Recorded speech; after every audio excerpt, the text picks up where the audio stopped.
Allora, buongiorno, intanto grazie per aver accettato di fare queste due chiacchiere con me. Mi fa molto piacere essere qui all'Istituto di Studi Americani. Vorrei cominciare chiedendovi proprio di spiegare un pochino che cosa fate qui al Centro di Studi Americani e da quant'è che lavorate in questo luogo. Allora, io mi chiamo Marisa Capristo, sono una delle bibliotecarie, ho una formazione, sono laureata in filosofia e poi ho specializzato in economia presso la scuola di economia e lavoro al Centro Studi Americani dal 2000. Facciamo parte di un gruppo molto affiatato di bibliotecari che collaborano ormai da parecchi anni, perché siamo tutti qui molto tempo, e cerchiamo di offrire un servizio di reference bibliografico sui temi pertinenti alle collezioni della biblioteca, quindi su studi americani, ma non solo, perché la biblioteca ha una collezione in Italia di risorse che riguarda anche la politica internazionale, toccando appunto gli Stati Uniti, tutti gli ambiti. A livello globale ovviamente tocca la storia di molti paesi e risorse di carattere differente, libri e giornali, riviste accademiche, magazine, eccetera.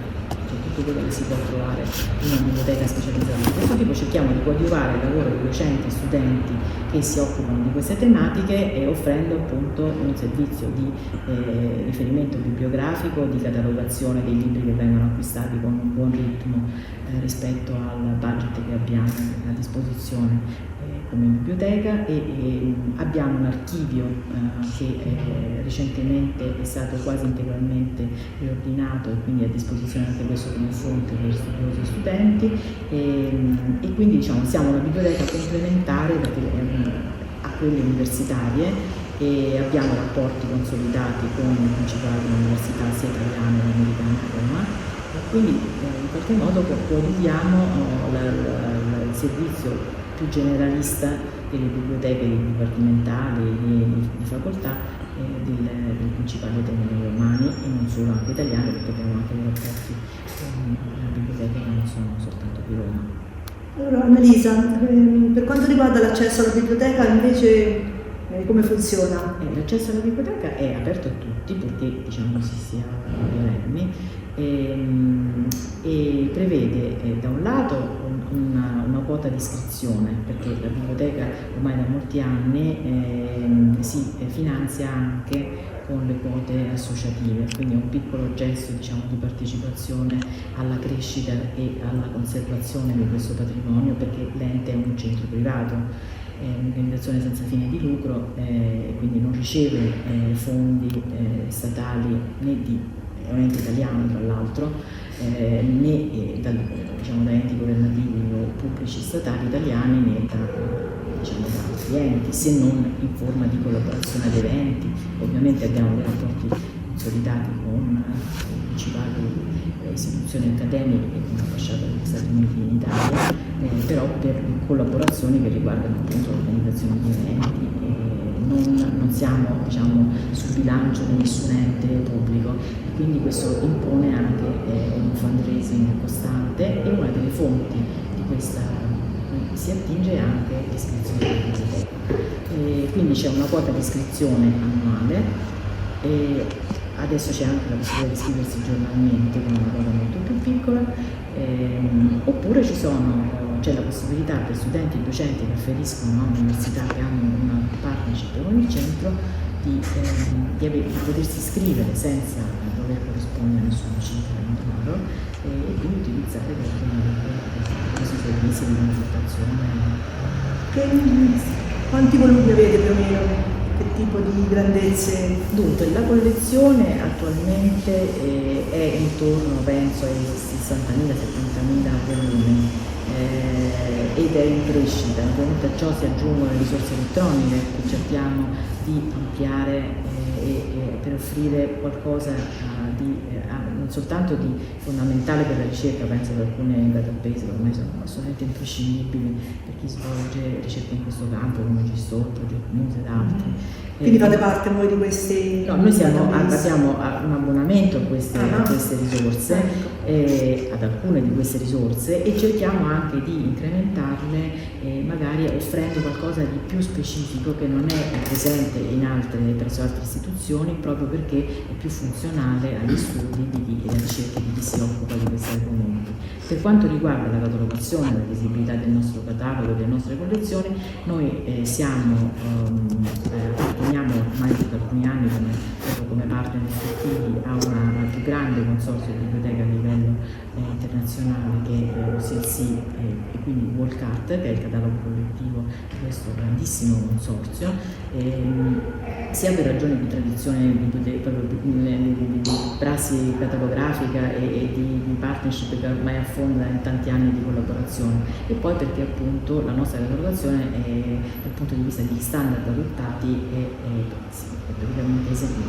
utilizza gli standard adottati in ambito americano, quindi questa è la scelta più logica. Quindi le nostre collezioni sono visibili e la nostra catalogazione è in tempo reale sul catalogo collettivo di WorldCat, oppure c'è un'interfaccia proprio disponibile sulla pagina del centro che viene aggiornata. È un'ottima risorsa, direi, per gli studenti perlomeno che si occupano di americanistica o di politica internazionale. Sì, perché noi abbiamo una buona sovrapposizione con questo catalogo collettivo, cioè abbiamo molte opere che sono presenti in biblioteche che aderiscono al consorzio, ma in alcuni casi per l'Italia siamo fra le poche biblioteche che hanno acquistano molto velocemente volumi che magari è più difficile o la procedura è più lenta per di localizzazione presso biblioteche italiane. Quindi speriamo, tra l'altro accettiamo ovviamente consigli e suggerimenti da parte di docenti o studenti o dottorandi che si occupano di queste tematiche, per cui cerchiamo di mantenere un'interazione costante con il nostro pubblico. Bene, grazie Annalisa, molto interessante, spero che qualche studente segua e approfitti delle vostre offerte. Invece io mi chiamo Sara Menti, sono un'altra delle bibliotecarie del Centro Studi Americani insieme anche a Sabina Carbone e sono anche archivista, quindi mi sono diplomata dopo la laurea sia in biblioteconomia che in archivistica, sempre alla Vaticana, per cui mi sono occupata per un certo periodo e ancora cerco di seguire, anche se faticata, perché appunto siamo pochi, le attività sono moltissime, la catalogazione dell'archivio e il riordino delle carte. Però quello che interessava in particolare era questo gruppo di lettura che probabilmente è l'ultimo arrivato, no? È l'ultimo arrivato, sì, è l'ultimo arrivato, nel senso che è nato, come sai bene, un anno fa, e quindi abbiamo già un anno di gruppo di lettura alle spalle. E sì, diciamo che è stata una mia idea, ma sono stata perfettamente appoggiata e supportata dalle mie validissime colleghe e anche da collaboratori esterni alla biblioteca che però hanno la passione della letteratura americana e che sono state preziosissime, in questo caso collaboratrici, perché il gruppo iniziale di fondazione del Bright Lights è formato oltre a noi da altre 4 ragazze, di cui 2 sono anche presenti sui social, una è il Tetto Stato, cioè Laura Ganzetti, e l'altra è Francesca Titolo, che ha anche lei la sua pagina che è Le Ore Dentro i Libri Blog. Sono state preziosissime in fase di avvio del progetto, nasce proprio da loro, anche in particolare da Laura, la proposta sul nome del gruppo di lettura. Perché il nome è molto originale, molto bello, adattissimo, esatto. A un gruppo di lettura per la biblioteca americana. Esatto, siccome cercavamo, il primo anno, come sai, è stato dedicato alle città e quindi cercavamo dei romanzi che fossero ambientati in città diverse degli Stati Uniti, quindi ci è venuto in mente il romanzo di Bright Lights e allora abbiamo pensato di adattarlo al nostro gruppo di lettura e quindi è rimasto il titolo. Allora, quello che colpisce di più di questo gruppo di lettura è l'organizzazione capillare e l'utilizzo dei social media e il fatto che siano invitati degli esperti di rilievo per ogni libro che viene proposto. Quindi dietro ci deve essere uno sforzo organizzativo notevole. Sì, sono contenta che si veda, perché effettivamente sì, c'è uno sforzo organizzativo e poi c'era anche una volontà, diciamo, da parte nostra proprio di differenziare un po' questo gruppo di lettura dagli altri che magari sono presenti numerosi sui social. Siccome anche io ho la mia pagina Instagram e quindi personalmente ne seguo già degli anni, anche un blog di libri, sì, quindi sono presente su, diciamo così, sul web e seguivo altri progetti di gruppi di lettura molto interessanti. Quindi l'idea era quella però di fare qualcosa di diverso, cioè di legare questo gruppo a un valore aggiunto che può essere quello di 3 bibliotecarie che lavorano con questi materiali da 20 anni e quindi poter dare agli utenti una, diciamo tra virgolette, una guida in più, degli strumenti di lettura per approfondire quello che stiamo leggendo. Spiego che loro hanno una newsletter in cui presentano il libro del mese brevemente e poi forniscono una serie di indicazioni bibliografiche per approfondire durante la lettura. Poi c'è un incontro a metà lettura in cui si discute con una delle ragazze su come sta procedendo e poi nell'incontro finale c'è quasi sempre un esperto. Qualche volta abbiamo avuto lo stesso autore, che non è proprio una cosa che si ottiene in tutti quanti i gruppi di lettura. Esatto. Questo devo dire, di questo dobbiamo assolutamente ringraziare la collaborazione che abbiamo avuto da tutte le case editrici. Quando abbiamo proposto ogni mese, quando proponiamo il libro che sarà in lettura per il mese successivo, gli editori in questo ci hanno sempre molto sostenute e anche nel appunto organizzare gli incontri con autori piuttosto che con il traduttore e l'editor. Quest'anno, come sai, sarà un po' diverso perché siccome il tema l'abbiamo fatto scegliere a voi e riguarderà i grandi autori americani del Novecento, naturalmente non potevamo leggere nuove uscite o avere gli autori. Scherolozzi che attraversa i esatto, però insomma sarebbe inavvicinabile. E quindi abbiamo fatto un po' un procedimento inverso, cioè invitiamo il nostro ospite ad anticiparci la lettura, quindi a darci un po' i mezzi per conoscere il periodo storico di riferimento, minimo di contesto, la storia di questo autore che andremo a leggere, perché stiamo parlando per esempio di Edith Wharton, di Faulkner, di Truman Capote, di Fitzgerald, quindi sono tutti autori che hanno bisogno di un minimo di spiegazione, ecco, e quindi avremo degli americanisti esperti che ci spiegheranno di volta in volta che cosa andremo a leggere. Bene, è un'esperienza veramente splendida. Io ho fatto parte di altri gruppi di lettura e devo dire che almeno finora è quello meglio organizzato e anche le discussioni sono sempre di alto livello, almeno così mi sembra una partecipante. Condividi questa mia impressione? Sì, assolutamente. Io sono innamorata del nostro gruppo perché è variegato, ci sono persone di età diverse, con esperienze di lettura e di formazione diverse, quindi un arricchimento per tutti, anche per noi che diciamo abbiamo scelto il libro e quindi magari in qualche caso l'abbiamo anche già letto, però l'esperienza del confronto con il gruppo di lettura è sicuramente un arricchimento. Una precisazione importante è che la partecipazione al gruppo è gratuita ed è funzionale anche a riprendere o prendere un po' di familiarità con le ricerche bibliografiche per chi lo desidera, e poi la scelta della lingua in cui si legge e si discute poi del libro, che a grande richiesta è stata l'italiano. Appunto l'inglese ce l'avevano chiesto alcuni partecipanti, però sarebbe diventato molto escludente per altri. Quindi naturalmente però chi vuole può leggere la versione originale del libro propria, se lo possiede in edizione originale, oppure prendendolo in prestito in biblioteca, dove in genere abbiamo le edizioni, non soltanto la traduzione ma l'edizione americana originale, e quindi questo ci sembra anche un buon modo, perché tra l'altro ci sono state nel corso dei vari incontri molte osservazioni pertinenti da parte di chi appunto era in grado di valutare la qualità della traduzione oppure di fare delle riflessioni su singole scelte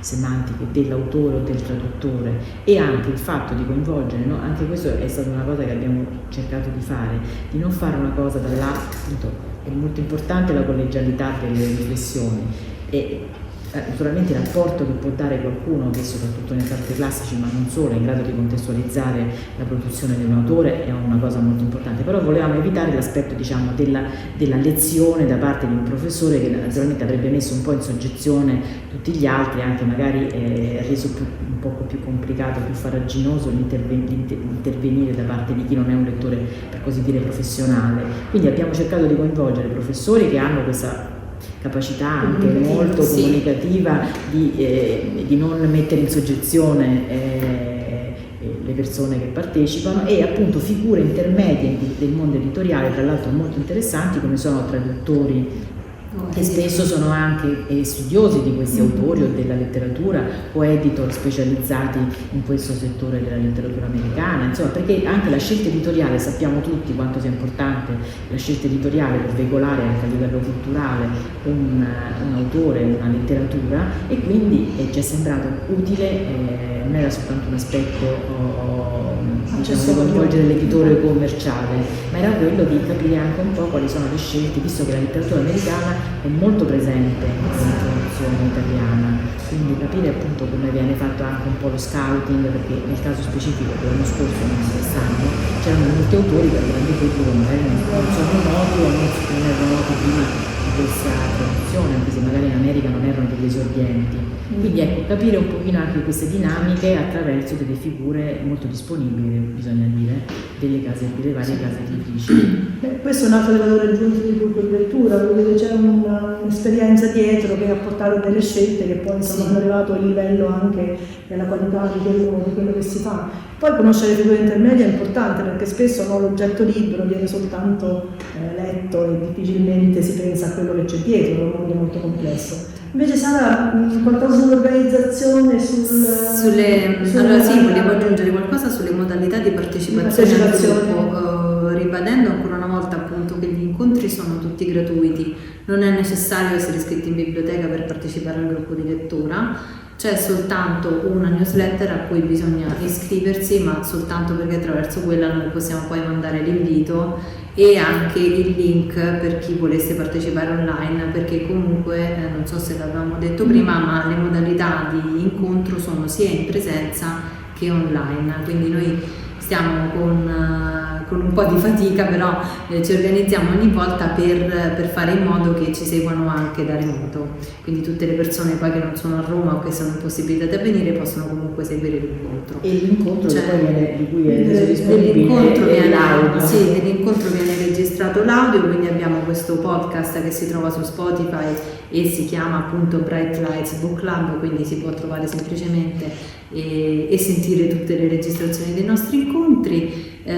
Abbiamo anche un gruppo Telegram che è molto attivo, esatto, e che ci serve per confrontarci un po', scambiarci qualche opinione così veloce in corso di lettura, ed è anche un modo per mandare, oltre che newsletter appunto che mandiamo dalla rassegna stampa, però sul gruppo ogni tanto, se qui in biblioteca troviamo dei materiali così random che però ci fanno comodo per la lettura, li mandiamo anche sul gruppo Telegram. Per esempio l'ultima volta abbiamo trovato anche con Sabina questa bellissima lettera in cui Harry James, di cui avevamo parlato nell'incontro precedente, in cui Harry James scrive alla Wharton suggerendole di fare qualcosa su New York, e quindi l'abbiamo trovata perché l'abbiamo qui in biblioteca, abbiamo questa fortuna di stare qua tutti i giorni, quindi andiamo a ripescare, se troviamo qualcosa di interessante per voi lo mandiamo anche velocemente sul gruppo Telegram. Poi c'è Instagram.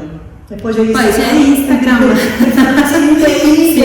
Sì, utilizzati al massimo. Sì, Instagram lo utilizziamo per fare la diretta anche di lancio, insomma inizio lettura o a metà lettura a seconda di come ci viene meglio, anche di quello diamo comunicazione in newsletter, e quindi anche chi è lì può seguire il gruppo. Tra l'altro so che la newsletter è molto seguita, avete la newsletter è molto seguita, ci sono quasi 600 iscritti, cresce a dismisura, noi ne siamo molto felici. Certo, naturalmente non tutte le persone leggono tutte le volte con noi, però comunque già il fatto che non si cancelli non vuol dire che vi interessa quello che vi È mando. probabile che leggono per conto proprio, magari Esatto. utilizzano i materiali che voi mettete a disposizione. Perché anche questo è da dire, cioè infatti. se si partecipa al gruppo non è necessario No, partecipare a assolutamente, tutte le, infatti. cioè, Tutte le attività del gruppo. uno magari potrebbe sentirsi un po' vincolato da dover dare un'adesione che poi implica dover seguire la lettura di una decina, diciamo, di libri, invece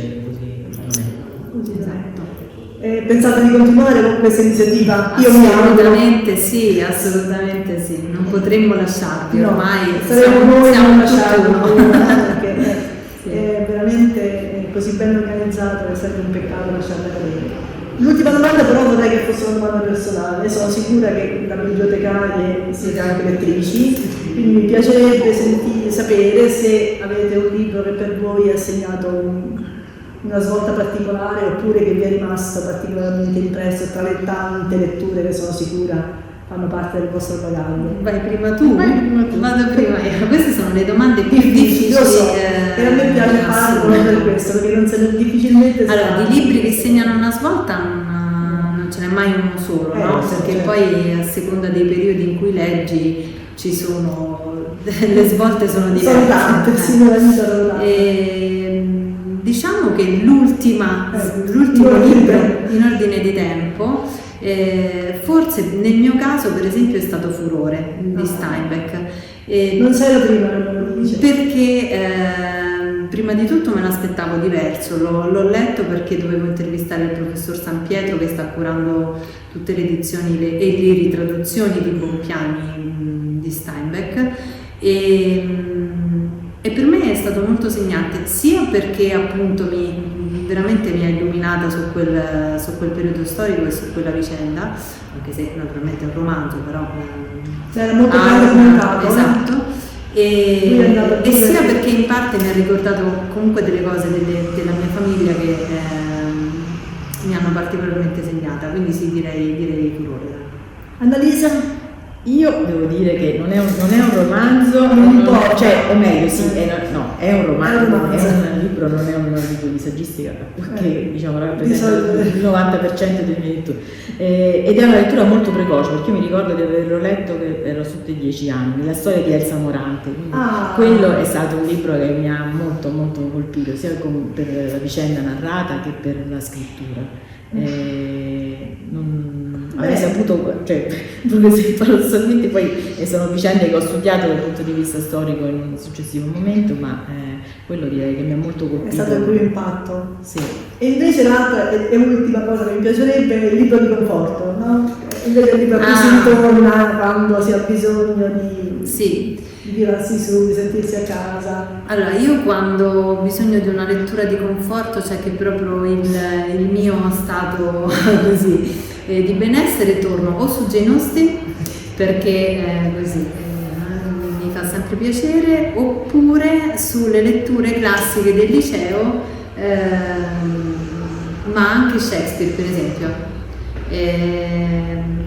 Paradossalmente può sembrare una lettura non d'evasione, ok? Però per motivi di infanzia, per motivi così di varie letture nel corso degli anni, sono particolarmente legata a Romeo e Giulietta, quindi se mi sento così un po' spaesata, torno tra quelle righe che trovo sempre. Sicuramente funziona. Jane Austen è condivisa, anch'io l'ho letti non so quante volte.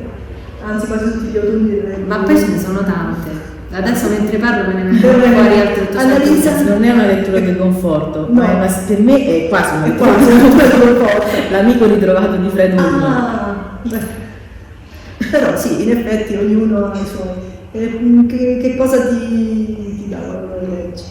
No, mi fa capire quanto sia importante, appunto, quanto cambia nel corso della vita il rapporto con le persone e quanto sia importante l'empatia e la solidarietà. Va bene, vi ringrazio, siete state gentilissime. Grazie a te. È una conversazione veramente molto illuminante e vi auguro buon lavoro e soprattutto Ci vediamo buonissime letture e di continuare con il Bright Lights. sicuramente. A presto.